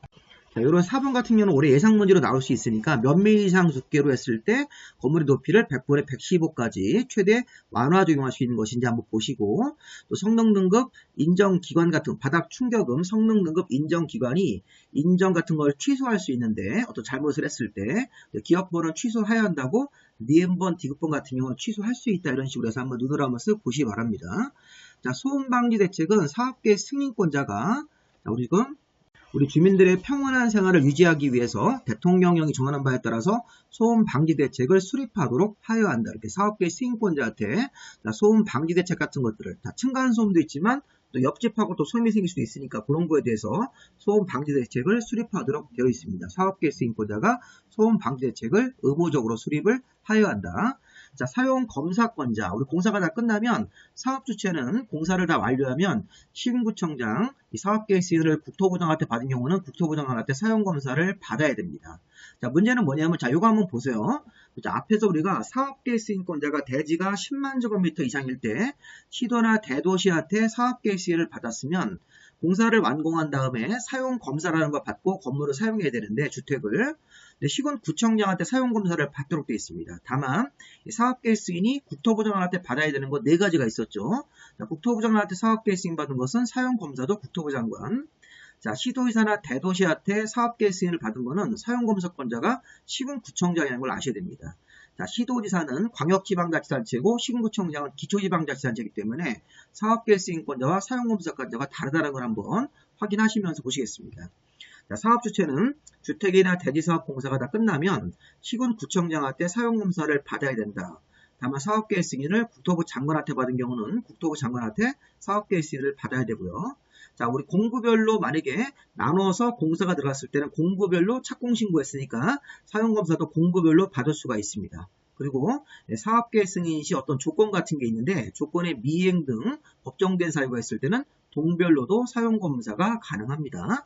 아파트가 10개 동이 완공됐는데 이렇게 공구별로 사용검사를 받을 수도 있고 이렇게 뭐 1단지가 이렇게 있고 2단지 같은 거로 이런 식으로 10개 동이 구성이 되면 공구별로 사용검사 받을 수도 있고 어떤 조건 같은 게 이행이 안 돼가지고 이렇게 전체적으로 사용검사를 한 번에 못 받으면 동별로도 사용검사가 가능하다.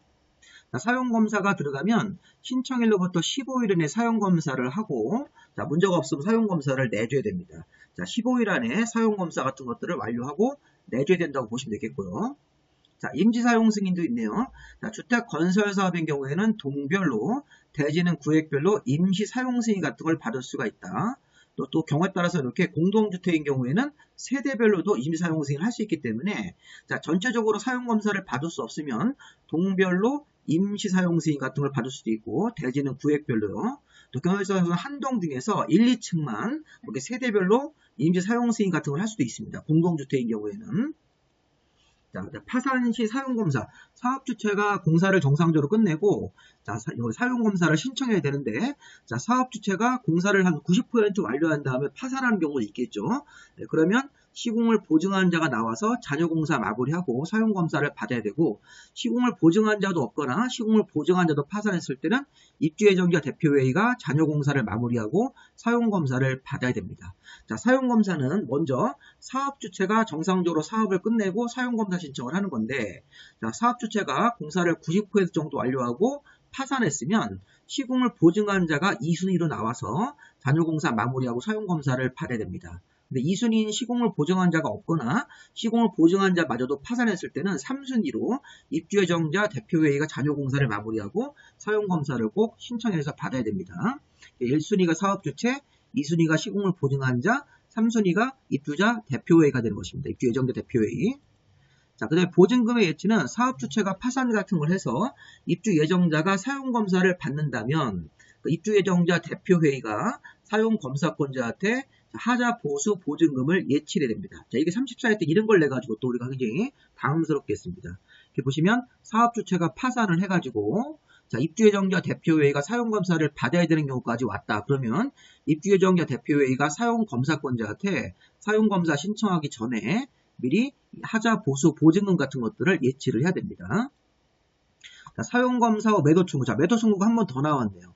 자, 우리 앞에서 매도청구 2개 배웠습니다. 네, 사업계획 승인 신청할 때 대지를 80% 이상 확보하고 나서 확보 못한 대지에 대해서 매도청구하는 게 1번 매도청구고, 또 리모델링 조합 설립할 때 각동별 과반수 전체 3분의 2에 반대한 사람에 대해서 리모델링 허가에 대한 동의까지 얻은 후 리모델링 조합이 매도 청구할 수 있다. 두 번째 매도 청구고, 자, 세 번째 매도 청구가 사용검사 후 매도 청구인데, 자, 이게 무슨 말인지 한번 잘 보세요. 자, 주택의 소유자가 아파트가 완공돼 가지고 사용검사까지 나온 다음에 즉 매도 청구라는 문제가 또 하나 생깁니다. 자, 뭐냐면, 자, 주택이나 복리설은 상가입니다. 주택이나 복리설의 소유자가, 자, 주택단지, 완공된 주택 단지 중에 대지의 일부가 소유권 이전 등기 말소송 같은 걸 제기해서, 자, 사용검사 이후에 소유권을 회복해서 뺏어가는 사람이 있으면 주택의 소유자들이, 자, 소유권을 회복한 사람을 상대로 해서 시가로 매도 청구를 또 한 번 할 수 있다는 것입니다. 매도 청구 세 번째 건데, 자, 이 상황이 뭐냐면 주택단지가 이렇게 토지가 있고요. 여기 이제 아파트가 건설이 돼 있겠죠. 사용검사까지 받았는데 주택단지 안에 땅 중에 일부 5% 미만의 땅을 실수요자가 소유권을 회복을 해갔습니다. 이렇게. 그러면 주택의 소유자가 이 실수요자 땅을 다시 되찾는 방법이 매도 청구입니다. 자, 이런 경우가 왜 생길까요? 자, 주택단지의 땅을, 자, 이런 경우가 있습니다. 실수요자가 예를 들어서 우리 뭐 큰 교통사고를 당해가지고 또는 해외에 거주해가지고 실수요자가 이제 확인이 잘 안 된 상태에서 이 실수요자가 병원에 누워가지고 뭐 예를 들어서 어떤, 자, 혼수 상태일 때 이 부인이 이 실수요자 남자분인데 이분의 부인이 땅을 무권대리 해가지고 땅을 팔아모은 겁니다. 주택을 짓는 사업주체한테. 그런 경우도 있을 수 있겠죠. 주택단지 안에 땅이 있었는데 원래 실수요자가 만약에 갑이다. 갑의 부인이나 갑의 친척이라든가 뭐 이런 사람들이, 자, 실수요자가 병원에 누워있고 깨어나지 못한 상태다. 죽진 않았는데 식물인간 상태인데 이 사람이, 그런 경우도 있을 수 있습니다. 실제로. 이런 뭐 이 실수요자의 어떤 부인이라든가 친척이라든가 뭐 자제분이 땅을 팔아먹은 겁니다. 이 사람 땅을. 근데 이 사람이 주택단지에서 아파트가 완공되고 나서 이 기적적으로 살아났습니다. 자기 땅이 어디냐 일어나면서 내 땅을 이거 누가 팔아먹었냐 이런 식으로 해가지고 소유권 이전된 거를, 소유권을 다시 회복할 수 있습니다. 여기 보시면 앞에서 주택의 소유자가 있었는데 정상적으로 아파트 입주한 사람들이 소유자인데, 자, 주택단지 안에 땅의 일부를 토지 소유권 이전 등기가 된 거를 말소해가지고 실수요자가 아파트를 이렇게 짓기 위해서 내 땅이 넘어간 거에 대해서 소유권이 정상적으로 넘어가지 않았다. 내가 소유자인데 내 와이프가 이거를 무단으로 팔아먹은 거다. 이렇게 해가지고서 이의신청을 하고 소송을 해서 소유권을 다시 회복을 해갑니다. 그래서 소유권 이전 등기가 된 거. 사업주체한테 넘어간 그 소유권 이전 등기를 말소송 같은 걸 제기해서, 자, 소유권을 회복을 해가면, 그럼 이 땅이 지금 이 사람한테 넘어가 버리면 이 주택단지 안에 이 공동주택의 소유자가 땅의 일부를 뺏긴 거기 때문에 다시 되찾아와야 됩니다. 그래야지만 정상적인 주택단지가 되니까 실수요자가 소유권을 회복한 것을, 이거를 매도 청구라는 걸 통해서 다시 이렇게 땅 소유자, 여기 아파트 소유자들이 다시 찾아오는 방법이 이게 매도 청구입니다. 지금 보시면, 자, 주택의 소유자들은 주택 단지 안의 전체 대지 중 일부 5% 미만의 땅을 소유권 이전 등기 말소송에 따라서 소유권을 회복한 실수요자가 있으면 이 사람을 상대로 주택의 소유자, 아파트 소유자들이 시가로 매도 청구를 하는 걸 할 수 있습니다. 자, 매도 청구 소송도 제기할 수 있죠. 이 실수요자가 땅을 안 팔겠다고 우기면 매도 청구를 제기한 주택의 소유자가 대표자를 선정해서 매도 청구 소송을 제기할 수 있고, 자, 매도 청구 소송에 대한 판결이 나오면 이 주택 소유자 전체에 대해서 효력이 있습니다. 자, 대표자를 선정할 때는 4분의 3 이상 동의를 얻어서 대표를 선정해가지고 소송을 제기할 수 있고, 소송의 결과는 이 4분의 3 동의한 사람한테만 결과에 효력이 미치는 게 아니라 이 판결의 효력은 주택 소유자 전체에 대해서 효력이 생깁니다. 그러니까 이제 이렇게 소송을 제기하면 대부분 주택 소유자가 승소합니다. 이렇게 보시면 여기 실수요자가 소유권을 뺏어갔는데 이 매도 청구를 하는 걸 해서 거부하면 소송을 제기하고, 소송에서 승소하면 이 땅을 주택 소유자가 다시 찾아올 수 있습니다.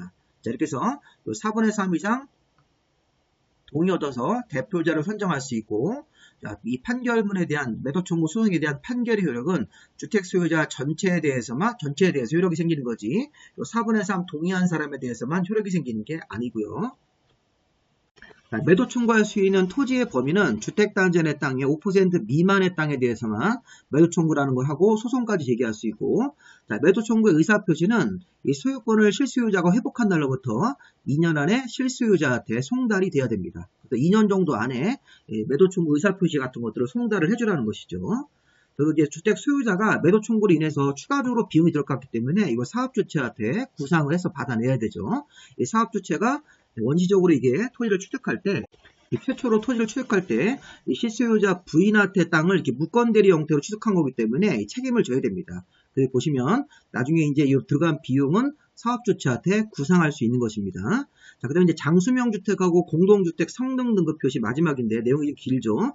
국토부 장관이 장수명 주택의 인증 제도를 시행할 수 있습니다. 자, 우리 장수명 주택은 예전에 우리 용어 정리할 때 내구성을 갖추고 주택의 내부 구조를 쉽게 변형할 수 있는 그런 주택이 장수명 주택인데, 국토부 장관이 장수명 주택의 인증 제도를 시행할 수 있습니다. 오래 쓸 수 있고 주택의 내부 구조를 쉽게 이렇게 개조, 변경할 수 있는 주택이 장수명 주택입니다. 자, 장수명 주택의 인증 기준, 인증 절차는 국토교통부령으로 정한다. 자, 이게 작년도 또 시험 지문입니다. 이렇게 좀 엉뚱하게 별로 중요하지 않은 지문인데, 장수명 주택의 인증 기준은 국토교통부령으로 정하고 국토교통부 장관이 장수명 주택의 인증 제도를 시행할 수 있습니다. 장수명 주택 인증 제도는 사업주체가 100세대 이상 주택을, 1000세대죠. 죄송합니다. 1000세대 이상 주택을 대규모로 공급할 때는 이 장수명 주택의 인증 기준 중 최우수 등급, 우수 등급, 양호, 일반 등급 중에서 일반 등급 이상은 받아야 된다. 이렇게 현재 법이 되어 있습니다. 4개 등급 중에서 제일 마지막 등급 이상은 받아야 된다. 1000세대 이상의 주택 같은 것들을 공급할 때는 일반 등급 이상의 등급을 인정을 받아야 된다. 그래서 장수명 주택 같은 것들을 1000세대 이상으로 이렇게 주택을 공급할 때는 최우수 등급, 우수 등급까지는 너무 좀 어려우니까 요 일반 등급 이상으로 이렇게 등급을 받아야 된다는 거 한번 확인을 좀 해보시고요. 자, 그럼 우리 공동주택 성능 등급 표시는 500세대 이상의 공동주택, 자, 좀 전에 우리가 장수명 주택 같은 것들을 1000세대 이상으로 공급 같은 거 할 때, 1000세대 이상의 주택을 공급할 때는 장수명 주택의 인증제도 같은 것들을 시행을 해서 일반 등급 이상을 받는 거고, 그 다음에 우리 공동주택 성능 등급 표시는 녹색건축물 조성 지원법이라는 게 있어서, 자, 이 건물이 얼마나 환경 친화적인지, 또 에너지를 얼마나 이렇게 아껴 쓸 수 있는지 그런 거에 대해서 공동주택 성능 등급이라는 게 있습니다. 또 500세대 이상의 주택을 공급할 때는 녹색건축물 조성 지원법에 따라서 공동주택의 성능 등급을 받아서 입주자 모집 공고에다가 따로 표시를 해줘야 됩니다. 여기 보시면 이런 게 이제 공동주택 성능 등급 표시인데, 이렇게 무슨 소음 관련, 구조 관련, 환경 관련, 생활 환경 등급, 화재 소음 등급해가지고 이렇게 별표시 같은 것들을 받아가지고 입주자 모집 공고할 때 표시를 해줘야 된다. 500세대 이상의 공동주택은 공동주택 성능 등급 같은 것들을 받아야 됩니다. 이런 형식으로. 자, 사전 방문은, 자, 여기 한번 보십시오. 자, 이게 최근에 새로 생긴 조항인데, 사업주체가 사용검사를 받기 전에 입주 예정자한테 완공된 주택에 대해서 방문을 해가지고 공사 상태를 미리 점검할 수 있게 하여야 한답니다.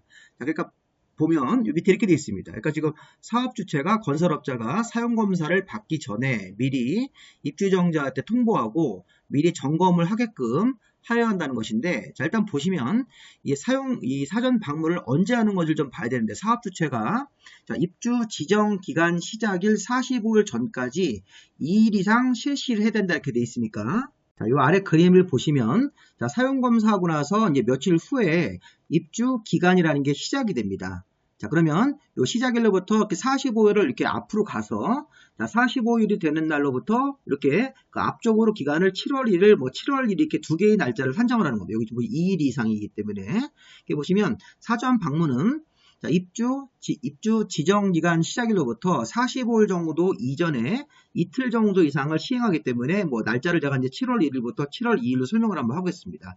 45일 전 날짜가 뭐 7월 1일과 7일 2일이다 이렇게. 그래서 2일 이상 실시하도록 되어 있습니다. 그래서 우리가 여기 지금 입주 예정자가 요 7월 1일, 7월 2일 요 이틀간에 거쳐서 사전 방문을 해가지고 만약에 균열 같은 게 있다고 여기 보시면 균열, 파손, 뭐 들뜸, 누수 같은 하자가 발견되면 사업 주체한테 보수공사 등의 적절한 조치를 요청할 수 있습니다. 그러면 이렇게 사전 방문을 해서 보수 요청 같은 것들을 하면 자, 이렇게 7월 2일 요 끝나는 날짜로부터 7일 정도 이내 이 사업 주체는 하자라는 게 확인이 되면 이 조치 계획이라는 걸 만들어서 이 하자는 사용 검사일까지 하는 게 원칙입니다. 이렇게 중대한 하자 같은 거 생기면 사용 검사일까지 하자를 보수해 주는 거고 이제 조치 계획이라는 건 별도로 만들어서 7일 안에 제출하도록 되어 있습니다.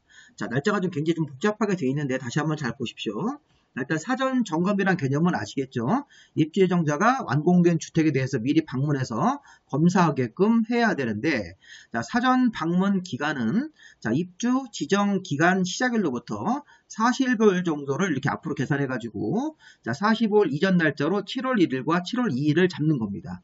7월 2일과 7월 2일 이틀 정도 이상, 2일 이상으로 사전 방문을 실시해서 하자가 확인되면 보수 요청을 하고, 자, 보수공사를 다 끝내는 거는 사용 검사일까지 끝낸다고 보시면 되겠습니다. 공사 끝내는 거는 하자 보수를 끝내는 건 사용 검사일까지인데 그 이전에 자, 사업 주체는 여기 사전 방문이 끝나는 날짜 7월 2일부터 시작해서 7일 정도 이내 조치 계획이라는 계획을 만들어서 제출을 해야 됩니다. 자, 계속 보겠습니다. 자, 지금 이렇게 입주정자는 하자 같은 게 확인이 되면 여기 균열, 치마, 파손, 들뜸, 누수 같은 하자 같은 게 확인이 있다고 판단되면 사업 주체한테 보수공사 등의 적절한 조치를 요청할 수 있습니다. 이 기간 안에 아까 좀 전에 이 기간 안에 사전 방문해가지고 하자가 생겼다고 확인되면 자, 보수 요청 같은 거 할 수 있고 그러면 자, 보수공사 요청을 받은 사업 주체는 여기 보십시오. 자, 하자에 대한 조치 요청을 받은 여기 보시면 그런 사업 주체는 법정된 시기까지 보수공사 조치를 완료해야 되는데 이 법정된 시기는 원칙적으로 중대한 하자 같은 거 있으면 사용 검사일까지 보수공사를 다 끝내야 되는 것입니다. 근데 보수공사는 사용 검사일까지 끝내는데 자, 보수공사를 하기 위해서 이 조치 계획이라는 계획을 별도로 만들어서 요거를 제출을 해야 되는데 자, 문제는 뭐냐면 자, 이 조치 계획을 제출한 날짜는 사전 방문 기간 종료일로부터 7일 정도 이내이기 때문에 이 조치 계획을 제출하는 것은 따로 기간을 이 앞에서 보시면 이 사전 방문 기간 7월 2일 날 끝나고 여기서부터 7일 정도 이내 조치 계획을 제출하고 그 하자에 대한 처리는 요 사용 검사일까지 해준다고 보시면 되겠습니다. 자, 여기 보면 사전 방문 기간 종료일로부터 아까 7월 2일이겠죠. 7일 정도 이내에 사용 검사권자한테 조치 계획을 제출하고 이 조치 계획에 따라서 보수공사 조치를 완료해야 되는데 언제까지 완료하는 거니 여기 보세요.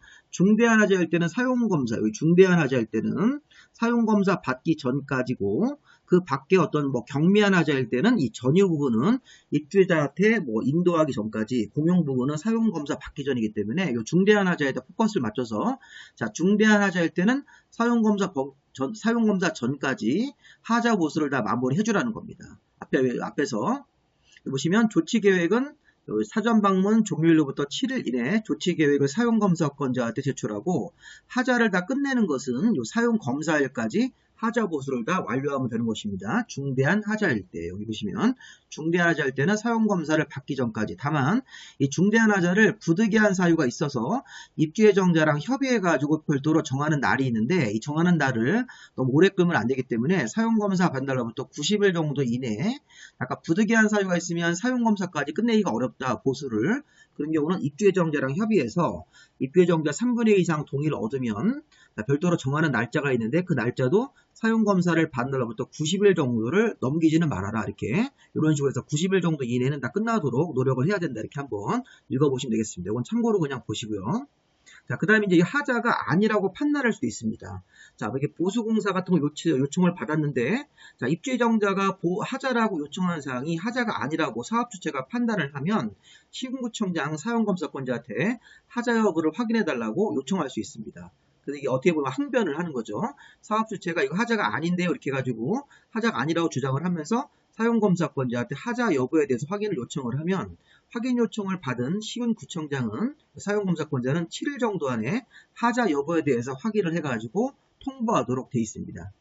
자, 또 마지막으로 6번 하나 더 있는데, 자, 사전 방문 계획에 제출해가지고 사전 방문 제출의 계획 같은 경우는 사전 방문을 하기 위해서 적어도 이렇게 사전 방문 시작일 1개월 전까지 이 사전 방문이라는 그런 절차가 있다는 것을 입주 예정자한테 서면이나 전자문서로 또 알려주라는 겁니다. 그래서 이 내용은요, 35회 때 또 이런 것도 시험 문제를 냈었는데, 아까 우리 맨 앞으로 오셔가지고 이 사전 방문이라는 게 시작되기 1개월 전까지 그 사전 방문 계획 같은 것들을 또 통지하도록 되어 있습니다. 사전 방문 시작일 1개월 전까지 사전 방문 계획 같은 것들을 뭐 서면이라든가 전자문서 형태로 통지하도록 되어 있습니다. 자, 시험 문제에서 작년도 이제 이런 걸 내가지고 굉장히 어렵게 냈는데 올해 이게 또 나올 수 있습니다. 사전 방문도 입주 예정자한테 부여된 하나의 권리이기 때문에 자, 요즘에 이제 우리 공법 문제도 입주 예정자 아파트 입주하는 사람들한테 굉장히 좀 어떤 보호하는 규정이 있어서 사업주체가 사용검사를 받기 전에 입주 예정자한테 사전 방문 같은 것들을 하게끔 해서 미리 점검할 수 있게 하여야 한다. 사전 방문 기간은 입주 지정 기간, 입주 시작하는 입주 기간 시작일로부터 45일 전으로 계산해 가지고선 이틀 정도 이상으로 여기 보시면 2일 정도 이상으로 사전 방문이라는 걸 실시하고 사전 방문 결과 하자가 있다고 확인이 되면 보수 요청 같은 것들을 하고 보수 요청을 받은 그 사업주체는 적어도 7일 정도 이내는 보수 계획을 만들어서 제출해야 된다. 이런 것들 3번에서 확인할 수 있죠. 아까 우리 하자에 대해서 조치 요청을 받은 사업주체는 자, 법정된 시기까지 보수공사 조치를 완료해야 된다. 자, 완료하는 거는 요거는 이제 사용검사일까지 완료하는 거고 그 완료를 하기 위한 조치 계획은 별도로 만들어서 이 조치 계획대로 이제 공사를 하자 보수 공사를 진행을 하고 사전 방문 기간 종료일 7월 2일부터 일주일 정도 안에 7일 정도 이내에 사용 검사권자한테 조치 계획을 제출해야 된다. 이런 게 시험 문제 이렇게 나왔습니다. 자, 그리고 이제 보수 공사 기간은 중대한 하자 할 때는 사용 검사 받기 전까지고 경미한 경우 그때 그 밖에 하자 할 때는 이렇게 전유 부분은 입주 예정자한테 인도하기 전까지고 공용 부분은 사용 검사 받기 전인데 일단 중대한 하자 할 때는 사용 검사 받기 전까지 보수 공사를 다 마무리해야 됩니다. 다만 부득이한 사유가 있어서 중대한 하자를 사용 검사 전까지 보수에 대한 공사를 완료할 수 없을 때는 보수 공사를 완료할 수 없을 때는 입주 예정자랑 협의를 해서 별도로 정하는 날짜가 있는데 그 날짜도 사용 검사 받는 날로부터 90일이 넘기지 않게끔 노력을 해야 된다. 이렇게 한번 읽어보시면 되겠습니다. 하자가 아니라는 게 이렇게 또 항변할 수 있죠. 사업주체가 하자 보수 요청을 받았는데 하자가 아니라고 판단이 됐을 때는 사업주체가 사용검사권자인 시군구청장한테 하자 여부를 확인 요청할 수 있고 확인 요청을 받은 시군구청장 검사권자는 7일 정도 이내에 하자 여부에 대해서 확인을 해주고 통보를 또 별도로 해줘야 됩니다. 자, 그다음에 사전 방문 계획은 사전 방문 같은 거 시행하는 날 적어도 1개월 전까지는 통지를 해줘야 되겠죠. 이런 식으로 해서 사전 방문 마무리하겠습니다. 이렇게 해서 주택 건설 부분이 내용이 많아졌습니다. 이런 수어를 한번 정리해 보시고 자, 우리 다음 강의는 이제 주택의 건축 두 번째 강의로 좀 간단하게 볼 수 있는 내용들이 있으니까 여기까지 마무리하겠습니다. 긴 강의인데 잘 들어보시기 바랍니다. 자, 수고 많이 하셨습니다.